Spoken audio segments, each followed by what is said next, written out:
رب اجعلني مقيم الصلاة ومن ذريتي ربنا وتقبل دعاء وبركاته.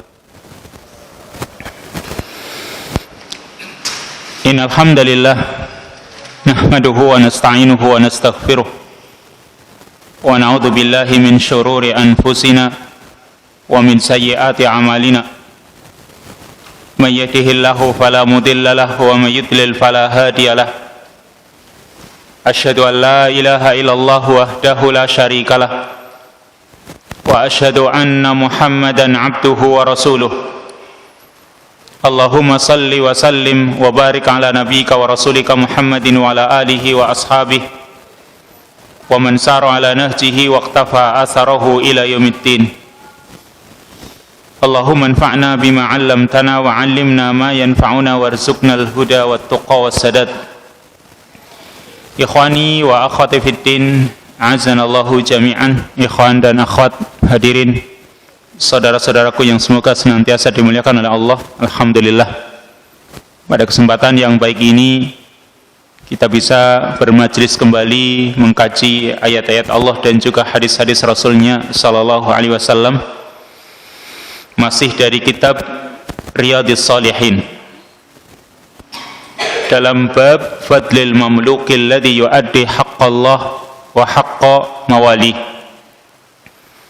bab tentang keutamaan budak atau hamba sahaya yang menunaikan hak Allah dan hak tuannya. Ya, insyaallah kita kaji hadis yang ke 1365. Nah, Iqra Ustaz Misbah.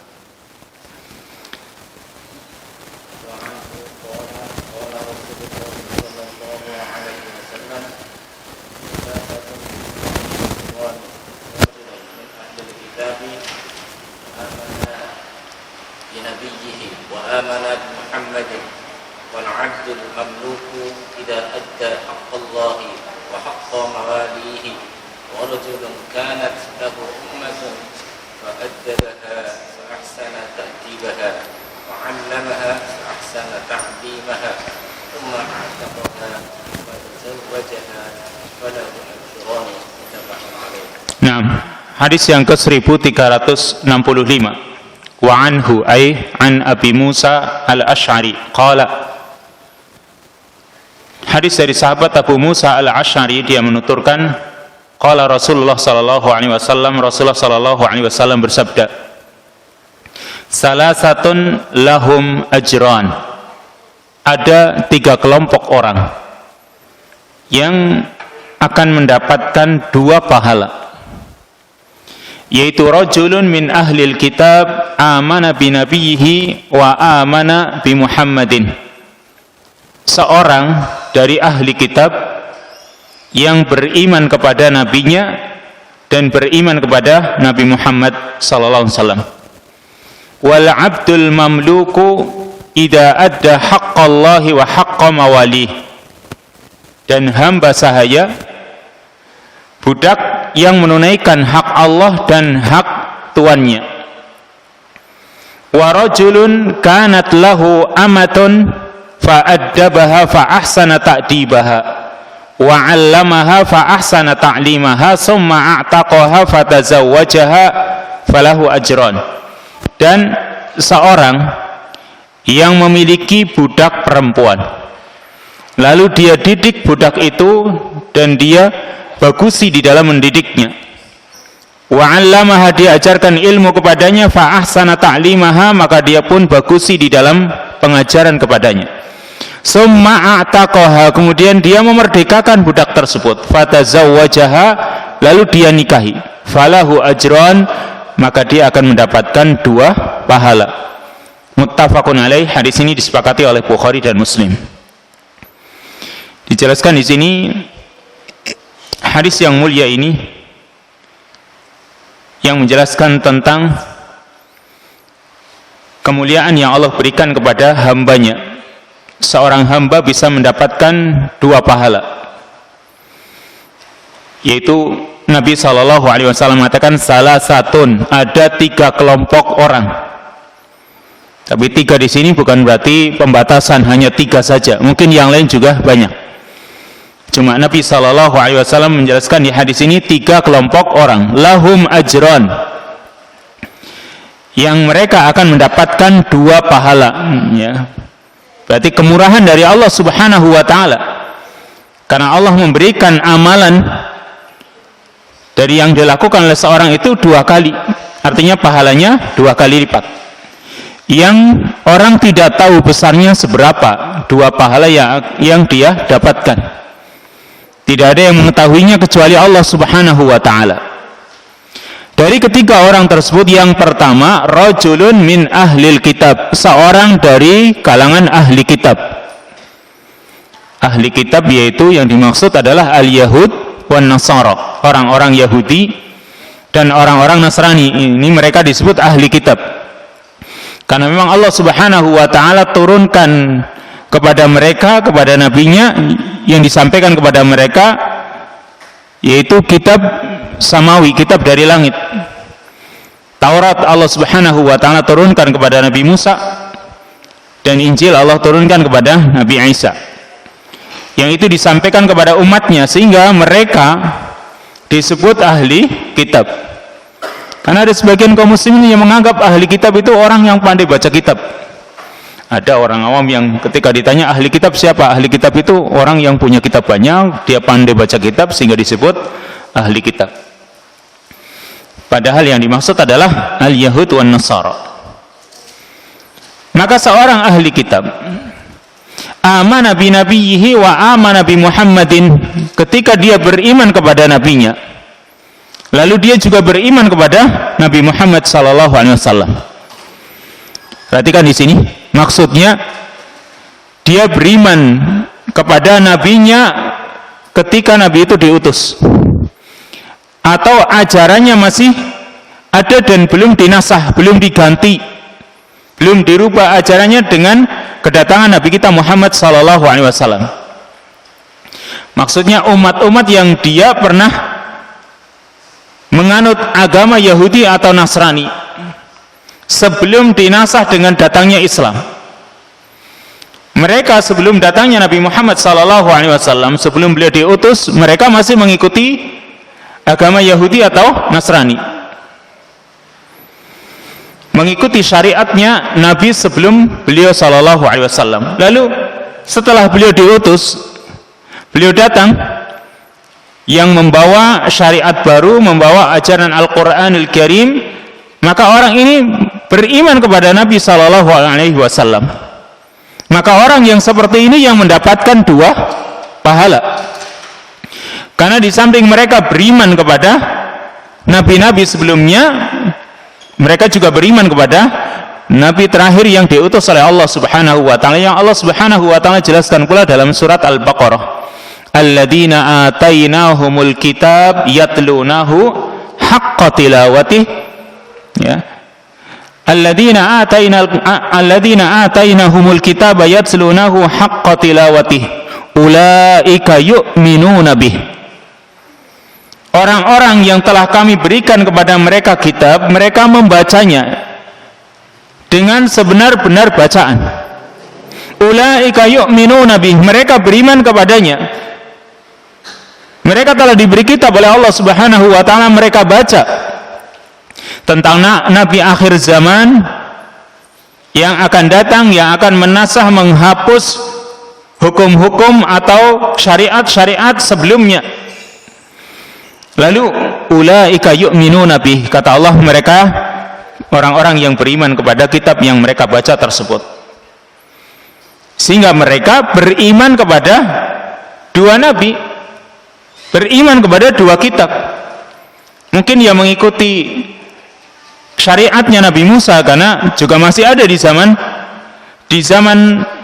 Nabi sallallahu alaihi wasallam, seperti Waraqah bin Naufal sendiri, saudara sepupunya Aisyah, saudara sepupunya Khadijah radhiyallahu anha, dia juga mengikuti syariatnya Nabi Musa. Kemudian juga ada seperti Raja Najasyi, dia mengikuti syariatnya Nabi Isa karena dia dari kalangan Nasrani. Jadi sebelum Nabi SAW diutus, dua agama ini tetap ada. Bukan berarti ketika syariatnya Nabi Musa, Taurat, ya, ada kemudian datang syariatnya Nabi Isa, yaitu dengan membawa kitab Injil menghapus Taurat, tidak. Masing-masing berjalan sendiri, masing-masing punya pengikut, sehingga dua agama ini sebelum datangnya Nabi SAW masih tetap ada, masih eksis. Cuma kedua pengikut atau pengikut kedua agama ini ketika datang ajaran Nabi Muhammad SAW, mereka harus melepas ajaran Yahudi dan Nasrani tersebut, harus mengikuti ajaran Nabi kita Muhammad SAW, karena ajaran beliau menasah menghapus ajaran para nabi sebelum beliau. Sehingga seperti sahabat yang dia masuk Islam, sebelumnya dia adalah pendeta Yahudi namanya Abdullah bin Salam, ma'ruf ini. Abdullah bin Salam, dia adalah seorang pendeta Habr atau min ahbaril Yahud. Dia salah seorang pendeta dari kalangan Yahudi dan masuk Islam. Meskipun rata-rata para pendeta Yahudi itu jarang yang masuk Islam, lebih banyak yang tidak masuk Islam, karena memang mereka punya sifat keras, ya, tidak seperti orang-orang Nasrani.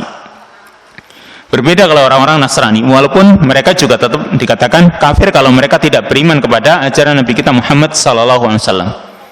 Tapi mereka sedikit lebih lunak, sebagaimana yang Allah Subhanahu wa Ta'ala terangkan pula di dalam Al-Quranul Karim tentang perbedaan Yahud dan Nasrani.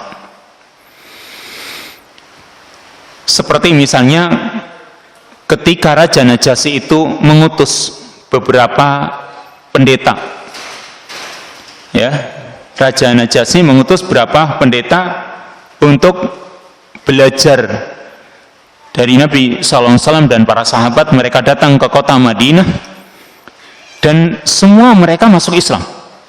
Mungkin ada puluhan orang, ya, mereka datang ke kota Madinah belajar, bahkan cuma mendengar bacaan Nabi SAW. Dalam riwayat yang dibaca oleh beliau adalah surat Yasin.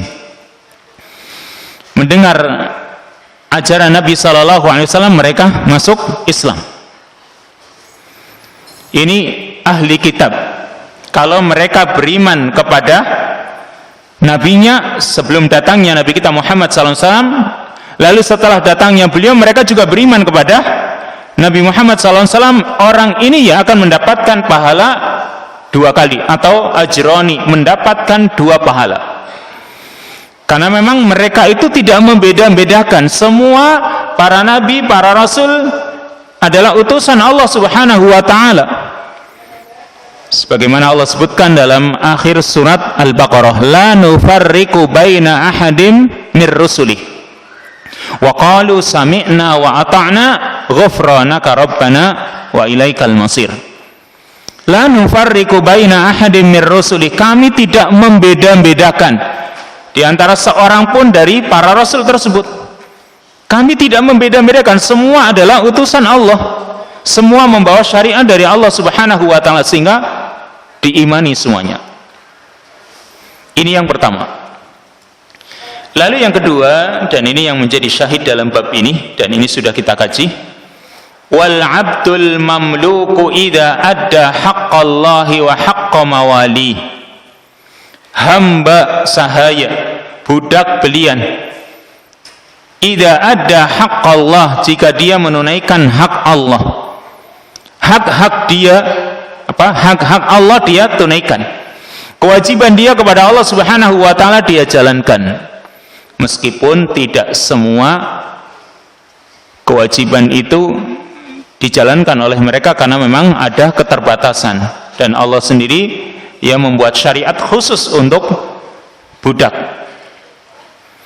Wa haqqa mawali, dan dia juga menunaikan hak tuannya, kewajiban untuk taat kepada tuannya, untuk melaksanakan tugas-tugas yang diberikan kepadanya, dia laksanakan. Kalau dia laksanakan dua hak ini, maka dia akan mendapatkan dua pahala. Lalu yang ketiga, wa rajulun kanat lahu amatun fa'addabaha fa'ahsana ta'dibaha, seorang yang memiliki budak perempuan, fa'addabaha, lalu dia didik dan dia bagusi pendidikan kepada budak tersebut, ya, dia didik dengan cara yang baik, dia juga ajari ilmu kepadanya, lalu setelah itu dia merdekakan, dan setelah dimerdekakan dia nikahi. Berarti dengan kata lain dibina lalu dibini, ya, dibina dulu, dididik dulu dengan pendidikan yang baik, habis itu dinikahi. Tapi tentunya dimerdekakan. Tinggal memerdekakannya di sini. Ketika budak itu dimerdekakan, kalau ketika dimerdekakan terus dinikahi, maka dia harus memberikan mahar sama dengan wanita yang lain ketika mau dinikahi. Ya, ketika seorang budak dimerdekakan, jadilah wanita itu merdeka. Lalu tuannya ini yang memerdekakan, ini ingin menikahinya, maka harus membayar mahar. Tetapi ketika dia memerdekakan dan memerdekakannya itu menjadi maharnya, itu juga dibolehkan. Bisa dipahami? Jadi budak itu, ya, budak perempuan tersebut dimerdekakan, dan memerdekakannya ini, karena dia telah memerdekakan, ini dijadikan sebagai maharnya, maka itu boleh. Sebagaimana Nabi SAW juga melakukannya kepada salah satu dari ummahatul mukminin, salah satu dari istri beliau yang beliau merdekakan, dan jasa memerdekakan ini dijadikan sebagai mahar. Makanya jasa ini juga bisa bernilai, yang penting suatu yang bernilai bisa menjadi mahar. Akan tapi kalau budak ini masih dalam keadaan budak lalu dinikahi, boleh apa tidak? Maka tidak boleh. Artinya pernikahannya batil, pernikahannya belum sah, karena dia masih dimiliki sebagai budak yang dicampuri oleh tuannya tetap halal, ya. Dari sisi pernikahannya, akad pernikahannya itu batil, tetapi mencampurinya tetap sah. Ini berkaitan dengan budak. Jadi ada 3 perkara tadi. Kalau budak itu dimerdekakan, lalu setelah dimerdekakan dinikahi, maka ketika menikahinya dia harus memberikan mahar, sama seperti wanita-wanita yang lain. Yang kedua, dimerdekakan, dan jasa memerdekakan ini dijadikan sebagai mahar, maka ini juga boleh. Pertama dan kedua dibolehkan, atau pernikahannya sah. Sedangkan yang ketiga, kalau perempuan itu statusnya masih budak lalu dinikahi oleh tuannya, padahal tuannya ini dia yang memiliki, dia nikahi, dianggap sudah jadi istrinya, maka tidak sah. Kenapa? Karena wanita tersebut statusnya budak, dan budak itu lebih, ya, artinya kepemilikan budak itu lebih tinggi daripada pernikahan. Makanya pernikahannya ini dibatalkan, harus merujuk kepada yang 2 tadi, mungkin merdekakan dulu terus dinikahi, atau dimerdekakan dan jasa memerdekakannya dijadikan sebagai mahar, maka itu baru sah pernikahannya.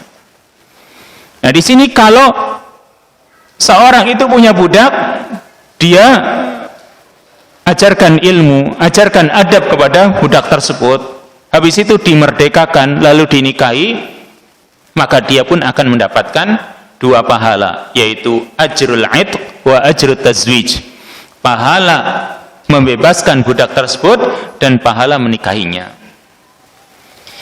Demikian kesimpulan dari hadis ini. Yang pertama, yambaghi lirrajul ta'limu ummatihi wa ahlihi, fa'ammal ta'limu amatihi wa ahlihi, fa'ammal amah fal hadisu zahir fi dhalik wa yadkhulul ahla huna bil qiyas. idil i'tina bil ahl al-harair fi ta'limi faraidillahi wa sunani rasulihi akadu minal i'tina bil ima. Seyogianya seharusnya bagi seorang laki-laki atau seorang tuan majikan, dia mengajari budak perempuannya, mengajari ilmu. Maksudnya seorang majikan, seorang tuan, dia juga berkewajiban untuk mengajari budaknya ilmu. Sebagaimana diajarkan ilmu pula kepada keluarganya. Jadi ingat, kita itu sebagai seorang pemimpin, ra'in, ya. Karena kita masing-masing adalah pemimpin, sebagaimana dikatakan oleh Nabi SAW, kullukum ra'in, masing-masing kalian adalah pemimpin dan akan dimintai pertanggungjawaban atas kepemimpinannya. Seorang itu adalah, seorang laki-laki adalah pemimpin dalam keluarganya, maka dia akan dimintai pertanggungjawaban atas kepemimpinannya di dalam memimpin keluarganya. Apakah dia telah ajarkan ilmu kepada keluarganya atau tidak? Termasuk di sini seorang tuan majikan yang punya budak, apakah diajarkan ilmu kepada budaknya, termasuk budak perempuannya, dan juga keluarganya. Apalagi keluarga ini lebih ditekankan, karena hadis ini tadi dohirnya menunjukkan bahwasanya budak perempuannya diajari ilmu, apalagi keluarganya. Maka perhatian kepada keluarga yang mereka adalah orang-orang yang merdeka untuk diajari tentang kewajiban-kewajiban dan sunnah-sunnah Rasul, itu adalah lebih ditekankan daripada budak. Ini yang pertama. Yang kedua, fadlu mu'mini ahlil kitab alladzina amanu bima anzalallahu ala anbiyaihim fa'arafu anna Muhammadan Rasulullahi haqq fa'amanu bihi wa bima unzila ilaihi fa'atahumullahu ajrahum marratain. Keutamaan orang-orang yang beriman dari kalangan ahli kitab, yang mereka sebelumnya beriman dengan kitab yang diturunkan kepada para nabi-nabi tersebut yang mereka jumpai, yang mereka dapati waktu itu. Lalu setelah mereka mengenal Nabi Muhammad sallallahu alaihi wasallam sebagai utusan Allah yang hak, mereka pun beriman kepada beliau dan beriman kepada kitab yang diturunkan kepada beliau sallallahu alaihi wasallam. Maka Allah Subhanahu wa taala turunkan, maka Allah Subhanahu wa taala berikan kepada mereka pahalanya 2 kali. Ini berarti yang menjumpai zaman para nabi sebelum beliau sallallahu alaihi wasallam. Kalau zaman sekarang ya nggak bisa, ya. Kalau zaman sekarang siapapun yang mendengar Nabi Muhammad sallallahu alaihi wasallam diutus mendengar agama Islam, dia tidak mengikuti ajaran Islam, maka berarti dia di atas al-batil, di atas kebatilan. Dia salah. Kalau orang mendengar Nabi Muhammad tidak mau beriman kepada ajaran Nabi Muhammad dimanapun dia berada, maka berarti dia dikatakan kafir. Sehingga tidak bisa orang dikatakan dia beriman dari kalangan ahli kitab. Karena ada sebagian orang liberal atau mungkin orang yang berpaham sekuler itu menganggap semua agama itu benar, dan bisa saja dari kalangan ahli kitab itu ada yang masuk surga. Dari kalangan orang-orang Yahudi, Nasrani sekarang mereka juga ada yang masuk surga. Pakai dalil ayat dalam surat Al-Baqarah. Innal ladzina amanu wal ladzina hadu wan nasara was-sabiina man amana billahi wal yaumil akhir wa amila salihan falahum ajruhum inda rabbihim wala khaufun alaihim wala hum yahzanun. Sesungguhnya orang-orang yang beriman dan orang-orang Yahudi, orang-orang Nasrani serta sabiin, para penyembah bintang. Man amana billahi wal yaumil akhir, kata Allah, ada yang beriman kepada Allah dan hari akhir, wa amila salihah, dan beramal saleh. Kelihatannya ayat ini kelihatannya sekilas. Berarti di antara orang-orang Yahudi, orang-orang Nasrani, orang-orang kafir itu ada yang beriman kepada Allah dan hari akhir. Maka mereka akan mendapatkan pahala. Berarti di antara mereka ada yang masuk surga. Maka perlu dipahami bahwa orang-orang Yahudi yang mengaku Yahudi, ya, orang-orang Nasrani atau agama apapun, kalau mereka tidak beriman kepada Nabi Muhammad SAW, maka mereka dikatakan kafir. Sehingga kalau kafir, mereka tidak akan mungkin masuk surga, karena mereka dikatakan belum beriman. Sedangkan ayatnya mengatakan amana billah, berarti bisa saja terjadi di zaman Nabi SAW, masih mengikuti ajaran para nabi sebelum beliau, lalu setelah datang beliau SAW membawa ajaran Islam ini, orang-orang ini mengikuti ajaran beliau, berarti mereka disebut orang yang beriman. Karena kalau mereka beriman kepada ajaran nabi sebelum beliau, yaitu Nabi Musa atau Nabi Isa, dengan ajaran kitab Tauratnya atau Injilnya, kalau memang mereka benar-benar beriman kepada kitab tersebut, pasti akan mengikuti ajaran Nabi Muhammad SAW. Kalau tidak, berarti mereka tidak beriman kepada kitab-kitab tersebut.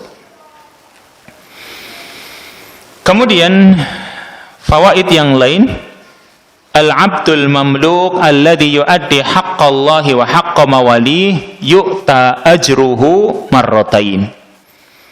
Budak belian atau hamba sahaya yang menunaikan hak Allah dan hak tuannya, maka akan diberikan pahala 2 kali.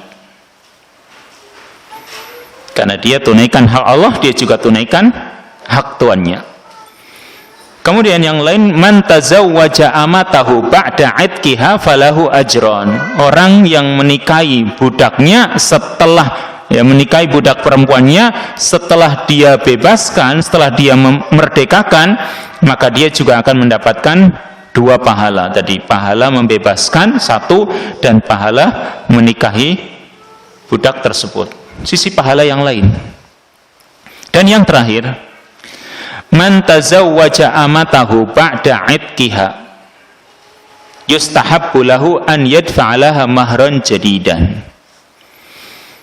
Barang siapa yang menikahi budaknya setelah dimerdekakan, maka dianjurkan dia untuk membayar mahar kepada budak tersebut.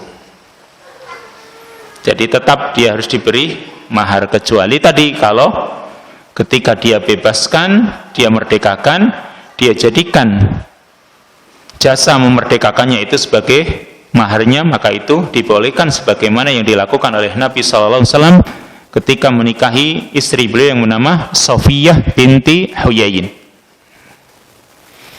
Tapi kalau tadi dinikahi dan dia masih jadi budaknya, maka pernikahannya batil, tidak sah atau tidak dianggap. Karena kata para ulama, milkul yamin, kepemilikan budak itu lebih kuat daripada istri, daripada status sebagai istri. Makanya itu yang lebih dikuatkan, sehingga Islam menganjurkan untuk dimerdekakan kalau orang memiliki budak. Ini selesai bab fadlul mamluki alladhi yuaddi haqqallah wa haqqa mawalih. Kita lanjutkan dengan bab yang lain. Bab yang ke-239, yaitu babu fadlil ibadah fil harj wa huwal ikhtilat wal fitan wa nahwuha. Bab tentang keutamaan beribadah di saat kondisi harj, yaitu zaman fitnah, zaman kekacauan. Dan Al-Imam An-Nawawi menafsirkan al-harj wa huwal ikhtilat wal fitan, yaitu al-ikhtilat, campur aduk urusan-urusan manusia, yang hak dan yang batil campur aduk. Ini namanya harj atau ikhtilat. Wal fitan, dan berbagai fitnah, ini yang namanya harj. Wa nahwuha, dan yang semisalnya. Berarti ketika orang beribadah dalam kondisi di mana fitnah itu bertebaran, fitnah di mana-mana, dia tetap berusaha istiqomah dengan ibadahnya, maka keutamaannya sangat besar. Dan ini akan disebutkan hadisnya, karena cuma 1 hadis. Jadi ketika manusia itu sudah mulai lalai dengan agama ini, seolah-olah agama itu dijadikan sebagai pelengkap saja. Nah, kita sadari banyak kaum muslimin yang menganggap agama ini sebagai pelengkap dalam hidup, hanya sampingan. Tidak menganggap bahwasanya agama ini adalah kebutuhan pokok yang harus dimiliki untuk kebutuhan rohnya atau rohaninya. Tidak menganggap ini kebutuhan pokok yang namanya agama. Ya, sekunder saja tidak, ya, apalagi primer. Ini keadaan manusia. Dan kita juga mengalami kadang, ya, ketika kita menjalankan agama, berusaha untuk kembali kepada agama yang benar, ajaran yang baik yang datang dari Allah dan Rasul-Nya melalui para sahabat dan disampaikan kepada kita oleh para ulama, kadang-kadang banyak orang yang mengecek. Yang mengecek ibadah atau yang mengecek daripada yang beribadah itu lebih banyak yang mengecek. Ya, kalau yang mengajak itu jarang sekali. Banyak yang melemahkan. Kalau yang mengajak kepada maksiat itu banyak. Ini yang namanya zaman fitnah. Yang namanya majelis-majelis ilmu itu lebih dipenuhi oleh orang-orang yang lemah, yang tidak punya dunia. Rata-rata yang ke majelis-majelis ilmu orang-orang yang tidak punya dunia. Dan itu dialami di zaman Nabi Sallallahu Alaihi Wasallam. Yang ada di majelisnya Nabi Sallallahu Alaihi Wasallam adalah para budak atau orang-orang yang lemah. Ini namanya zaman fitnah di zaman sekarang. Ketika tidak jelas yang halal dan yang haram, maka ini namanya zaman fitnah. Lalu kalau orang istiqamah, dia berusaha beribadah kepada Allah Subhanahu wa taala di saat keadaan fitnah ini, maka pahalanya besar atau memiliki keutamaan, yaitu kita baca hadis yang ke 1366. Nah, Iqra.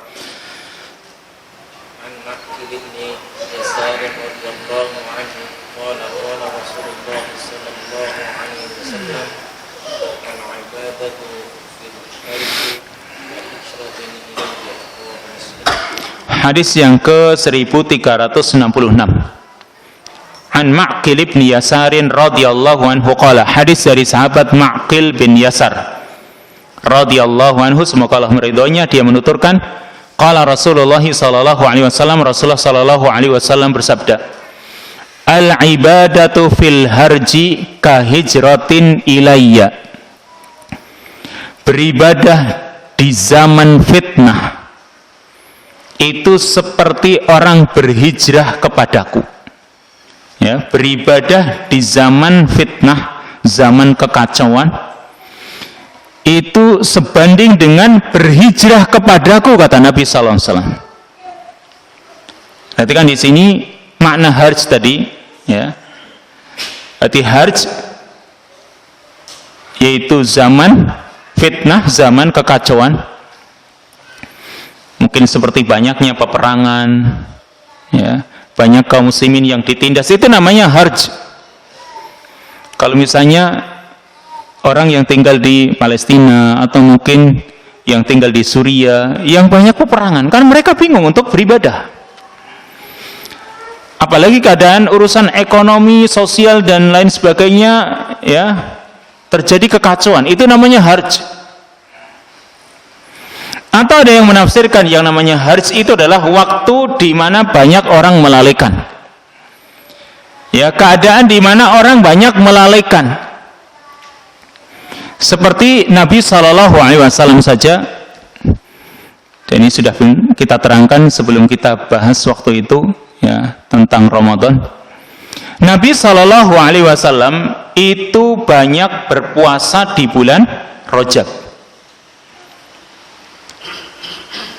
Dari bulan-bulan selain Ramadan yang beliau banyak berpuasa adalah bulan Rajab. Lalu Nabi SAW ditanya, mengapa engkau wahai Rasul, ya, banyak berpuasa di hari-hari bulan Rajab, tidak seperti bulan-bulan yang lain? Maka Nabi SAW menjawab, dzaka syahrun atau dzalika syahrun yaghfulu anhu nas. Bulan Rajab adalah bulan di mana banyak manusia yang melalaikannya. Ya, banyak orang yang melalaikan. Nah, kalau banyak orang melalaikan, lalu dia berusaha melakukan ibadah di mana orang banyak melalaikannya, maka pahalanya besar. Kalau misalnya bulan Syawal, banyak pula orang yang menjalani puasa 6 hari bulan Syawal, sehingga nuansanya masih agak mudah, itu masih mending. Apalagi Ramadan, orang puasa semua. Nah, kita jalani puasa ringan rasanya. Tapi bulan-bulan yang lain, di mana orang tidak banyak berpuasa, kita puasa, maka kadang berat. Seperti itu pula mungkin menjalankan sunnah, menegakkan sunnah di akhir zaman seperti zaman sekarang. Kan berat juga. Kal-qabid 'alal jamr, seperti memegang bara api. Maka di sini Rasul sallallahu alaihi wasallam mengatakan beribadah di zaman fitnah seperti itu kahijratin ilayya, seperti hijrah kepadaku. Berarti seperti hijrah kepada Rasul. Dan tidak ada pahala yang menandingi hijrah kepada Rasul sallallahu alaihi wasallam. Artinya ibadah-ibadah yang dilakukan di saat sebelum hijrah dengan sesudah hijrah itu beda. Allah sendiri mengatakan di dalam ayatnya. Allah sendiri mengatakan di dalam ayatnya la yastawi Allah Subhanahu wa taala mengatakan la yastawi minkum man anfaqa min qablil fathi wa qatal. Ulaika a'damu darajatan minal ladzina anfaqu min ba'du wa qatalun, dalam surat Al-Hadid ya. La yastawi minkum man anfaqa min qablil fathi wa qatal. Tidak sama di antara kalian orang yang berinfak sebelum Fathu Mekah. Jadi sebelum Fathu Mekah kan masih ada hijrah. Zaman hijrah masih dilakukan oleh para sahabat. Karena waktu itu Nabi di Madinah. Orang yang dari Mekah ke Madinah atau dari tempat yang lain ke Madinah itu masih disebut hijrah. Ya.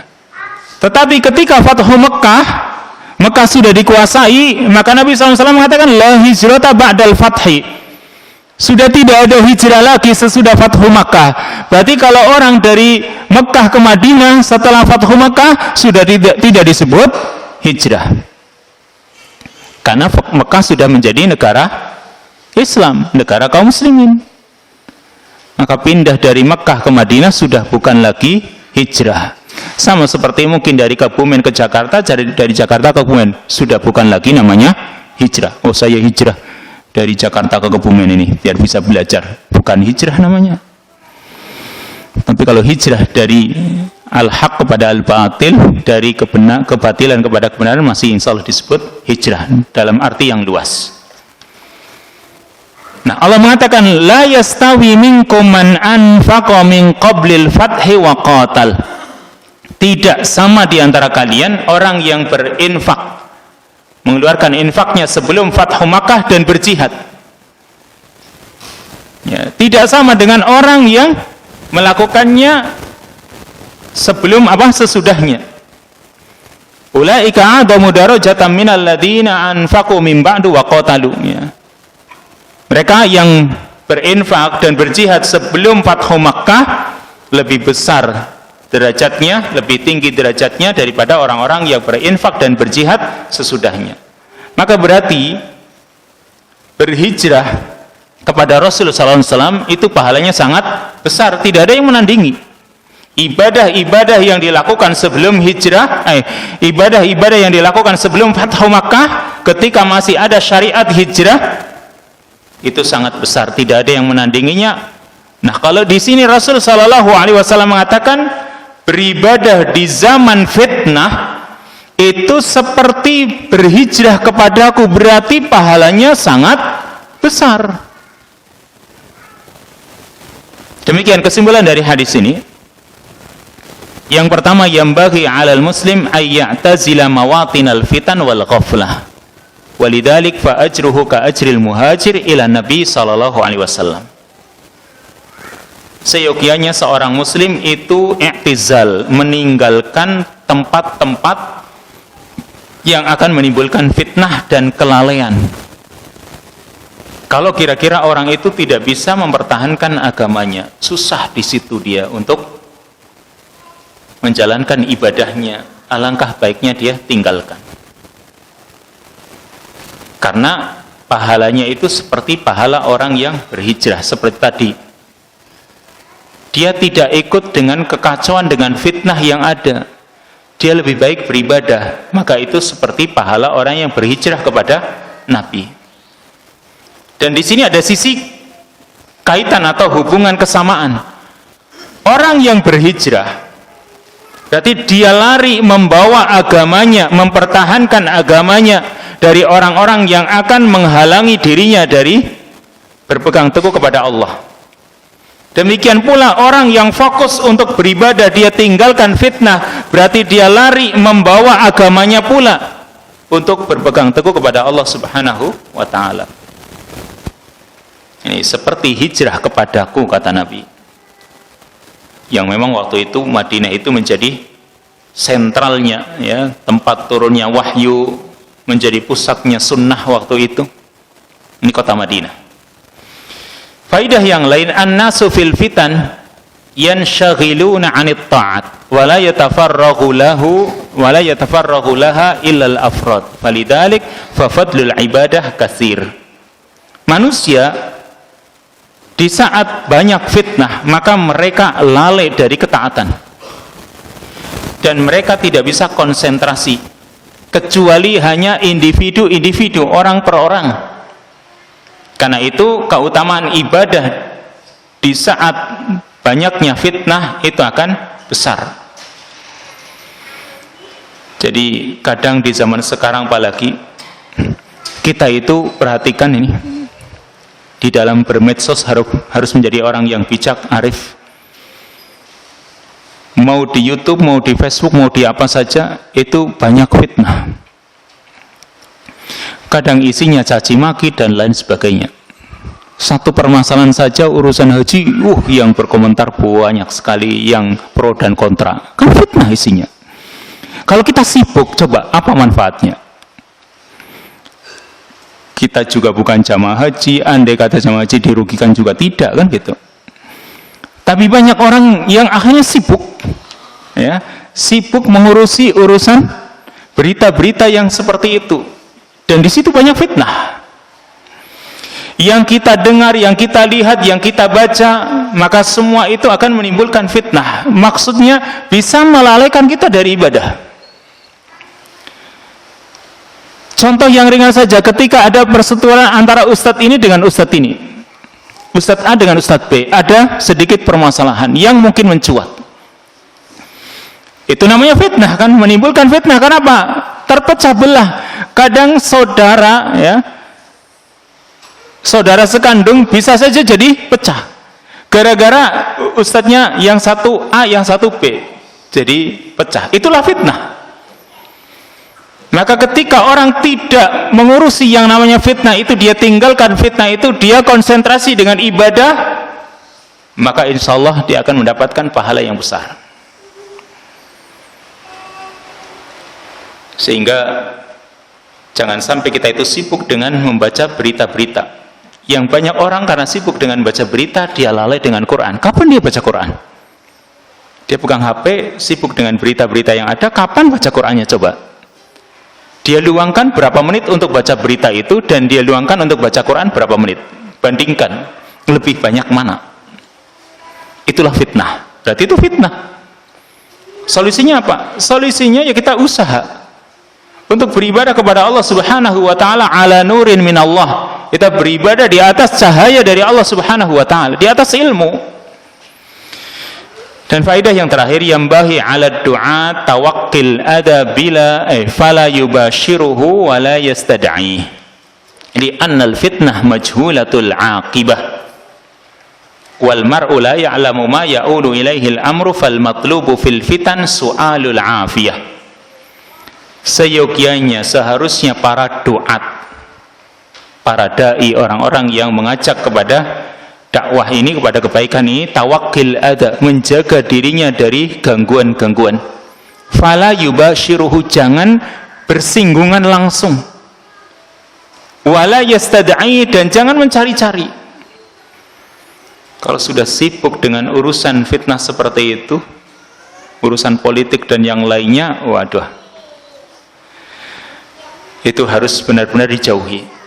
Li'annal fitnah majhulatul aqibah, karena fitnah itu adalah majhulatul aqibah, tidak diketahui akibatnya, kesudahannya, yang akan datang itu akibatnya orang nggak tahu. Karena itu namanya fitnah, dan setan atau iblis senang sekali ketika ada fitnah dan bisa mencerai-beraikan hubungan manusia. Wal mar'u la ya'lamu ma ya'ulu ilaihil amru, dan seorang itu tidak mengetahui apa yang akan ditimbulkan oleh perkara tersebut. Fal matlubu fil fitan su'alul afiyah, maka yang dituntut ketika orang menghadapi fitnah, memohon kepada Allah keselamatan, memohon kepada Allah Subhanahu wa taala agar diberikan keselamatan. Allahumma inna nas'alukal afwa wal afiyah fid dini wad dunya. Ya, kita mohon ampunan dan keselamatan dari Allah, baik dalam urusan agama kita atau urusan dunia kita. Ini bab yang ke-239, yaitu fadlul ibadah fil harj, keutamaan ibadah di saat zaman penuh dengan fitnah dan kekacauan. Lanjut bab yang lain. Ini bab yang cukup banyak, sehingga nggak mungkin selesai kalau tadi cuma satu hadis.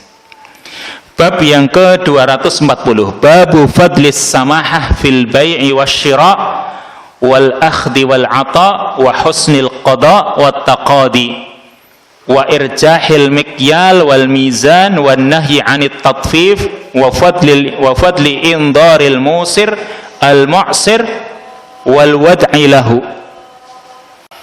yaitu keutamaan as-samahah, bersikap murah hati, lapang dada, fil bai'i wasyira', dalam jual beli, wal akhdi wal 'ata', ketika mengambil dan memberi, wa husnil qada' wat taqadi, dan juga bersikap baik ketika menunaikan hak yang menjadi tanggungannya atau menunaikan kewajiban yang menjadi tanggungannya, wat taqadi, ketika juga meminta haknya, serta wa irjahil mikyal wal mizan wan nahyi 'anit tatfif, juga keutamaan memantapkan takaran dan timbangan, serta larangan mengurangi takaran dan timbangan, dan keutamaan wa fadli indaril musir al mu'sir, keutamaan orang yang punya kelapangan agar memberikan penundaan atau tangguhan, ya, penangguhan kepada orang yang dalam keadaan sulit, wal wad'i lahu, serta membebaskannya. Jadi di sini permasalahannya cukup banyak ini. Babnya saja tentang 3 permasalahan. Yaitu yang pertama, keutamaan bersikap lapang dada, murah hati ketika jual beli. Perhatikan ini. Nanti akan kita baca pula hadis-hadisnya, tapi sedikit menjelaskan judulnya atau babnya.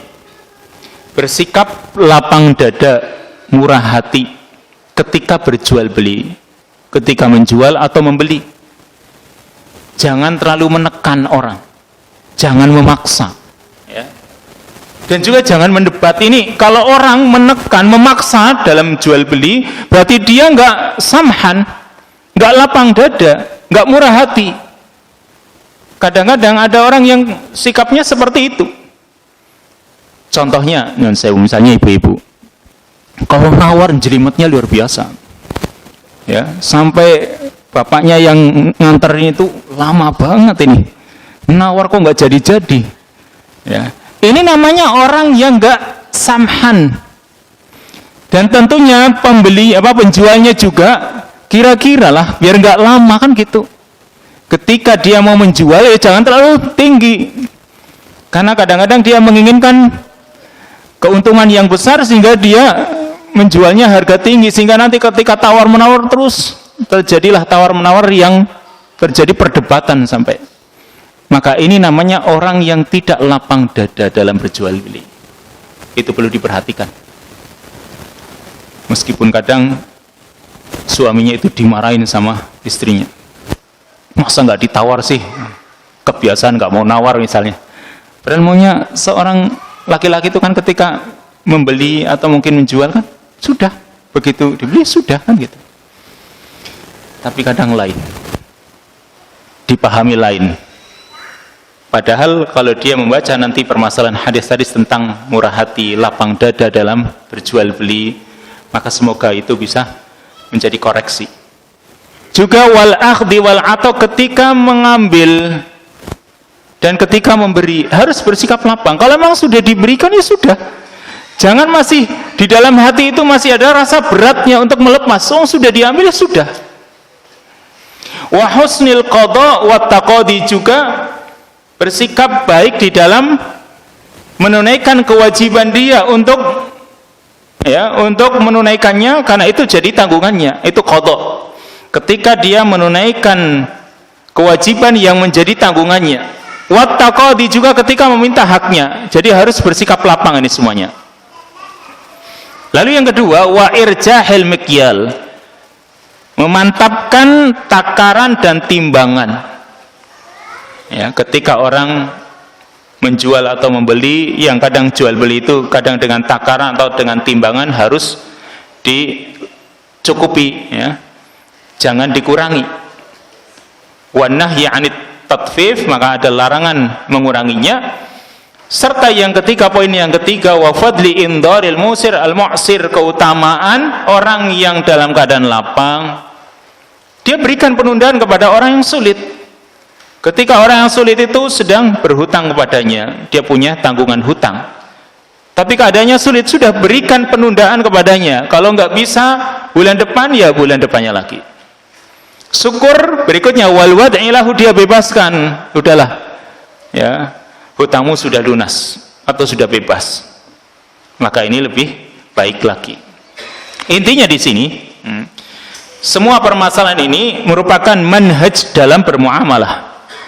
Jadi kita punya manhaj dalam akidah, kita punya manhaj pula dalam ibadah kita. Kita juga punya manhaj dalam bermuamalah. Ini manhaj yang diajarkan oleh Rasul sallallahu alaihi wasallam dalam hadis-hadisnya yang akan kita baca ini. Ya, juga ayat-ayat Al-Qur'an yang menjadi manhaj kita di dalam bermuamalah. Menjadi syariat kita di dalam bergaul, yang harus dijalani oleh seorang yang mengaku muslim, orang yang mengaku agamanya Islam. Maka insya Allah kalau perkara-perkara ini tadi, ya, 3 atau 4 perkara ini tadi dijalankan oleh seorang muslim, akan memunculkan kecintaan di kalangan kaum muslimin, yang itu nanti akan memupuk persatuan dan kesatuan di antara kaum muslimin. Terbentuklah masyarakat muslim yang baik. Maka umat ini akan bersatu, ya, ketika manhaj dalam bermuamalah itu dijalankan. Yang tua menyayangi yang muda, yang kaya membantu yang miskin, yang kuat menolong yang lemah. Itu akan menjadi manhaj yang baik bagi kaum muslimin. Nah, ada banyak ayat, baca ayatnya.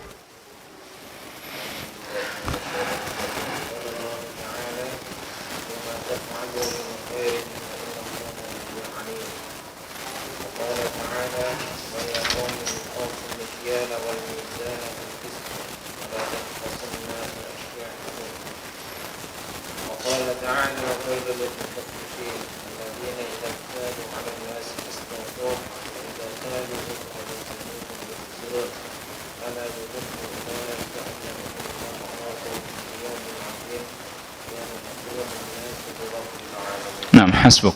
Cukup ayatnya saja, hadisnya mungkin kita baca pada kesempatan yang akan datang. Ini kita baca ayatnya dulu. Ayat yang pertama, surat Al-Baqarah, ayat yang ke-215. Qala ta'ala, wa ma taf'alu min khairin fa innallaha bihi alim. Apa saja yang kalian lakukan berupa kebaikan, berarti kebaikan apa saja yang kalian lakukan, maka sesungguhnya Allah Maha mengetahui. Kata para ulama, wa ma taf'alu, apa saja, ma di sini ya punya makna yang bersifat umum. Berarti apa saja umum.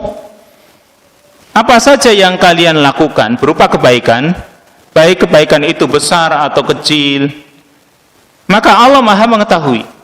Faman ya'mal mithqala dzarratin khairan yarah. Barang siapa yang melakukan amalan meskipun seberat dzarrah berupa kebaikan, Allah akan melihatnya. Jadi sekalipun kecil, Allah juga akan melihatnya. Dan Nabi SAW juga mengatakan, la tahqiranna minal ma'rufi syai'a. Janganlah kamu sekali-kali meremehkan kebaikan sedikit pun. Jangan sekali-kali kamu meremehkan. Berarti semua kebaikan apapun yang itu bisa berupa niat-niat. Kita kan dalam hidup kita kadang punya niat, punya maksud, punya tujuan. Kalau memang niat-niat kita itu baik, ya, niat yang baik, itu kebaikan. Dan insya Allah akan Allah berikan pahala yang besar sekalipun cuma niat. Tapi ya harus diperhatikan, itu memang benar-benar niat yang tulus, niat yang keluar dari hatinya. Itu memiliki pahala, apalagi ada ucapannya, apalagi ada perbuatannya. Itu kebaikan-kebaikan yang Allah katakan di sini, fa innallaha bihi alim. Sesungguhnya Allah itu Maha mengetahui. Berarti tidak ada yang samar bagi Allah Subhanahu wa taala, karena Allah Maha mengetahuinya. Dan ketika Allah Maha mengetahuinya, maka Allah juga akan membalasnya dengan balasan yang lebih baik lagi. Karena tidak ada satu kebaikan yang kecil sekalipun seberat biji dzarrah kecuali Allah Subhanahu wa taala akan berikan balasan untuknya. Tentunya balasan Allah itu akan lebih baik. Ayat yang kedua. Wa qala ta'ala wa ya qaumi auful mikyala wal mizana bil qist. Hai kaumku, ini kata Nabi Syuaib. Wa ya qaumi auful mikyala wal mizana bil qist. Wahai kaumku, penuhilah takaran dan timbangan dengan adil. Wala tabkhasun nasa asya'ahum. Dan jangan kalian merugikan manusia terhadap hak-hak mereka. Perhatikan di sini ya. Nabi Syuaib dengan kaumnya, yaitu kaum Madyan. Madyan itu kalau sekarang kata para ulama berada di Urdun atau Yordania. Itu Madyan, negeri kaum Nabi Syuaib, yaitu Madyan. Di samping mereka itu orang-orang yang kafir kepada nabinya, yaitu Nabi Syuaib, mereka juga punya kemaksiatan yang lain, yaitu mengurangi takaran dan timbangan. Ini terkenal kaumnya Nabi Syuaib atau kaum Madyan. Di samping mereka kafir kepada Allah, berarti mereka tidak menjaga hubungan dengan Allah, mereka merusak hak Allah. Mereka juga merusak hubungan dengan sama manusia, yaitu mereka suka mengurangi takaran dan timbangan. Ini karena sebab kekafiran mereka, karena sebab kemaksiatan mereka, Allah Subhanahu wa taala kirim azab kepada mereka yaumadzullah atau yaumidzullah, di hari adanya awan atau mendung. Ya, kalau kita baca di dalam ayat-ayat tentang azab yaumidzullah, azab Allah di hari dzullah, di hari mendung. Yaitu jadi di saat itu orang-orang Madyan, Allah Subhanahu wa taala timpakan mereka dengan panas yang lama, beberapa hari. Panas. Setelah itu Allah kirimkan awan yang dengannya mereka merasakan dingin. Lalu di saat itu Allah Subhanahu wa taala kirimkan api yang merusak, membakar mereka semua sehingga binasalah mereka. Ini kaum Madyan. Salah satu dosa mereka yang ma'ruf yaitu mereka mengurangi takaran dan timbangan. Makanya Nabi Syuaib memperingatkan mereka supaya mereka memenuhi takaran dan timbangan bil qisti, dengan adil. Jadi maksudnya agar semua yang punya hak diberikan haknya. Jangan dikurang hak mereka, karena ini bahaya besar yang Allah Subhanahu wa taala akan berikan pula kepada umat ini. Di dalam satu hadis yang diriwayatkan oleh Ibnu Majah yang disahihkan oleh Albani rahimahullahu taala tentang 5 perkara. Khamsun idabtulitum bihinna, tentang 5 perkara yang dikhawatirkan oleh Nabi sallallahu alaihi wasallam akan menimpa umat ini, akan diuji oleh Allah Subhanahu wa taala dengan 5 perkara. Dan salah satu dari 5 perkara itu Kata Nabi sallallahu alaihi wasallam, "Walam yanqusul al-mikyal wal mizan illa ukhidu bis-sinin." Tidaklah mereka mengurangi takaran dan timbangan kecuali mereka akan ditimpa dengan as-sinin, kemarau yang panjang. Wa syiddatil maunah, dan beratnya beban hidup. Wa jawris sultan, dan kedzaliman penguasa. Ini kalau sebuah masyarakat, kata Nabi SAW, sebuah masyarakat membiarkan dalam urusan takaran dan timbangan mereka tidak penuhi, suka mengurangi urusan takaran dan timbangan ketika menjual terutama, maka yang akan ditimpakan oleh Allah Subhanahu wa ta'ala, kata Nabi, adalah bisa saja manusia akan mengalami kemarau yang panjang, kemudian juga beratnya beban hidup. Rasanya hidup itu bebannya berat gitu. Permasalahan ini dan itu rasanya membuat orang dalam hidup berat, dan ini dialami oleh masyarakat. Dan juga wajauri sultan, kedoliman penguasa, penguasanya pun dolim.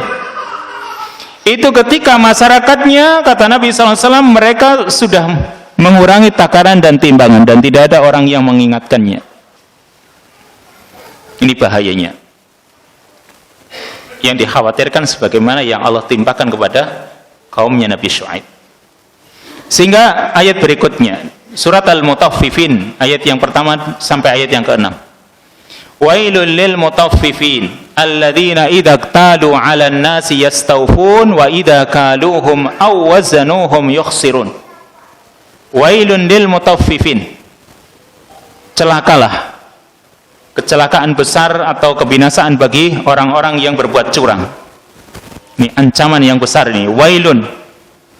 Wail itu sebagian ulama ada yang mengatakan wadin fi jahannam, salah satu lembah di neraka jahannam. Intinya itu ancaman, kecelakaan besar bagi orang-orang yang berbuat curang. Siapa mereka? Alladzina idza qtalu 'alan nasi yastawfun.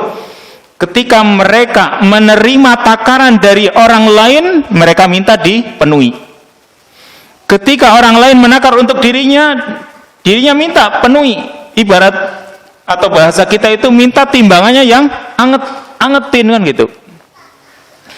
Sebaliknya, wa idza kaluhum aw wazanuhum yukhsirun, ketika mereka menakar untuk orang lain atau menimbang untuk mereka, yukhsirun, mereka menguranginya. Ketika menakar atau menimbang untuk orang lain, dikurangi.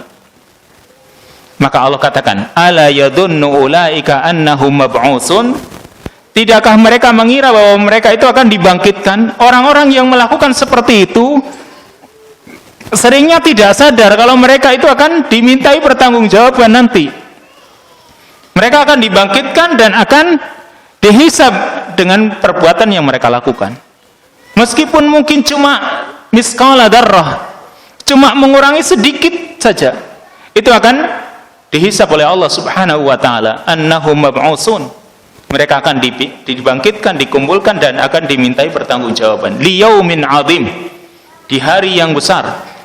Yauma yaqumun nasu li rabbil alamin, yaitu di hari ketika manusia bangkit menghadap Rabbul Alamin, menghadap Allah Tuhan semesta alam. Maksudnya intinya di sini kaitannya dengan judul tadi tentang mengurangi takaran dan timbangan, dan juga permasalahan-permasalahan yang lain yang harusnya orang itu menyadari. Kalau orang memupuk dirinya dengan keimanan, terutama keimanan kepada hari akhir, keimanan kepada surga dan neraka, itu terus ada dalam dirinya, akan merubah perilaku dia, sehingga di dalam berjual beli, bermuamalah pun dia tidak akan mengurangi takaran dan timbangan. Wallahu ta'ala a'lam bissawab. Sampai di sini dulu hadis-hadisnya kita baca pada kesempatan yang akan datang biidznillah ta'ala. Wassallallahu wasallam ala nabiyina Muhammad wa ala alihi wa sahbihi ajma'in. Subhanakallahumma wa bihamdika asyhadu an la ilaha illa anta astaghfiruka wa atubu ilaik. Wassalamualaikum warahmatullahi wabarakatuh.